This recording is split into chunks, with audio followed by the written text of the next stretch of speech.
Number one, stop abuse of code enforcement power.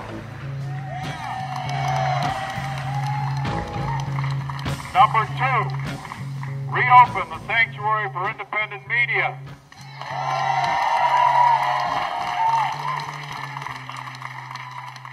Number three, end racist fear-mongering.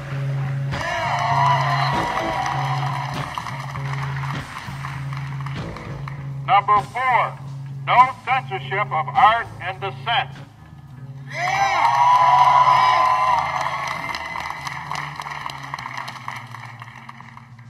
Quick announcement. First of all, as you may know, Wafa Bilal was supposed to be the first of four speakers in a series called Art, Freedom, Democracy. And the theme of the show, the theme of the series, which lasts until April, is the abuse of government power in the name of counterterrorism. Sadly, our first show was the last show in that series at the Sanctuary for Independent Media, for reasons that have been described already. Happily, tonight's show, which was scheduled long ago, featuring the Yes Men, will go on. Because even though the...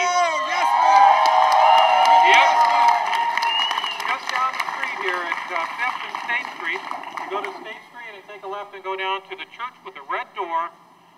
Christ Church has provided sanctuary for the sanctuary and is allowing us to put on the remaining shows in the series.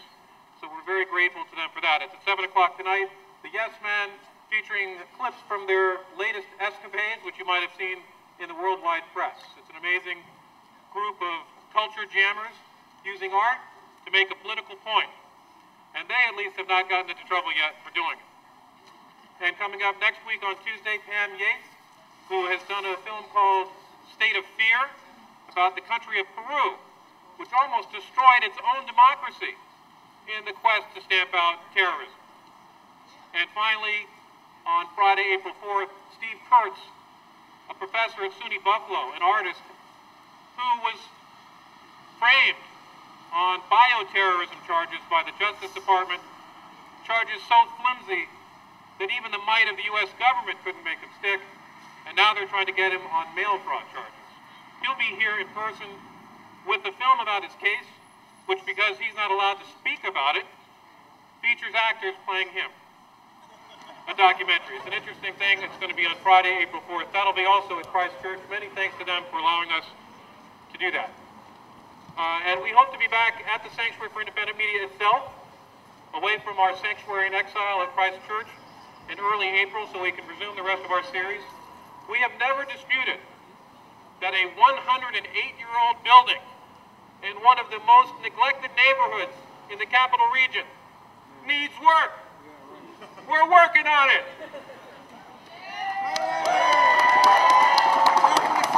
We've been working on it. And we've been writing letters to the city telling them what we're doing and when we'll do it. They don't write back to us. So when they told us a year ago, or 13 months ago, as I've heard, that we needed to check our exit lights, replenish our fire extinguishers, test the alarm, make sure that the emergency lights are working, take down tapestries, replace our exit doors, put on panic hardware, change the 29-inch wide door to 32 inches wide. We said, okay, we'll do it. And this is how we're going to do it. We're going to fix all the most important things first, because they're the most important, and we're going to do them right away. And then we're going to take the rest of them one at a time, just the way it says we have to in the codes. Because when you have a 108-year-old building, you can't do everything that you need to do at once. And so we've been plugging away at it.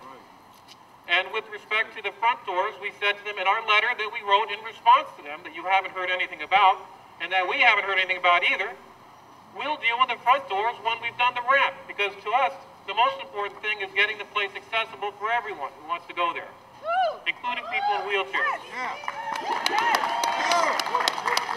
Now, those of you who've been to the Sanctuary for Independent Media will probably be shocked to learn that we don't have a ton of money. So we're doing it as fast as we can. We had Ralph Nader come and eat pizza with us last year. We had the Road to Freedom bus tour come to the Independent Living Center just down the street. We had an art auction. We've done tons of things to raise money, little by little, so we could get a wheelchair ramp. Now, if we were building missiles, or Predator drones, or biotech centers, or any one of a number of other things, it'd be a lot easier and faster to do what we're doing. But we're trying to provide a platform for just regular people, for labor unions, peace activists, the disabled, women, queers, all kinds of folks who don't typically get a chance to speak out about anything. So there's a place where they can do it and not get hassled.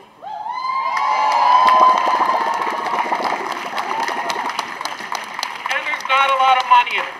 Because if there was a lot of money in it, people would be doing that instead of attacking other countries. So we're doing it on our own pace, as fast as we can, and we've been doing it, and we told the city that we're doing it. And as soon as they told us that they wanted it done right away, which they forgot to tell us until somebody came to speak there that they didn't like. Until that happened, we didn't do it, and when it happened, we did. And we are on it, and we will be open as soon as possible. We've raised a lot of money over the last few days, thanks to you, and you, and you, and you, and people in Chicago, and people in California, and people in New York City, and people all around the world who for a moment are looking at Troy, New York, and wondering what is going on. What is going on in the Collar City? What is so dangerous about this art center in a little neighborhood in North Troy that deserves being crushed by the city? What's being said there that's so dangerous? An Iraqi refugee, imprisoned and tortured by Saddam Hussein, leaves the country, barely gets out alive, finally makes his way to the United States, learns English, gets a college degree, becomes an art professor at a prestigious university in Chicago, the Art Institute of Chicago, does art projects so important that he's the Chicagoan of the Year last year, and gets invited to Troy, New York, thinking it was a great honor to be a resident here for 2 weeks, sharing his art and his insights, his human experience with the students at Rensselaer Polytechnic Institute. I won't go into the details of that because there's another speaker to talk about it, but let me just sum up by saying that rather than being welcomed, rather than being listened to, rather than having his experience internalized by those of us who live here in this country and who have unleashed such incredible violence against the people of his country, instead of listening to that, we decided to shut him up because what he had to say was so troubling to us that we couldn't hear it. So that's pretty much what this is about. We're about getting back in business as quickly as we can.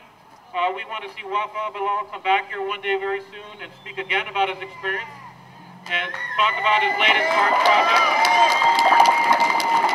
We very much appreciate your support, and I think that your presence here tonight will say a lot to a lot of people. One, I'll take it personally as an indication that people like what we're doing and want us to keep doing it. Yes, we do. Although it doesn't take much to encourage me, you know, it's just a couple of you would have done that.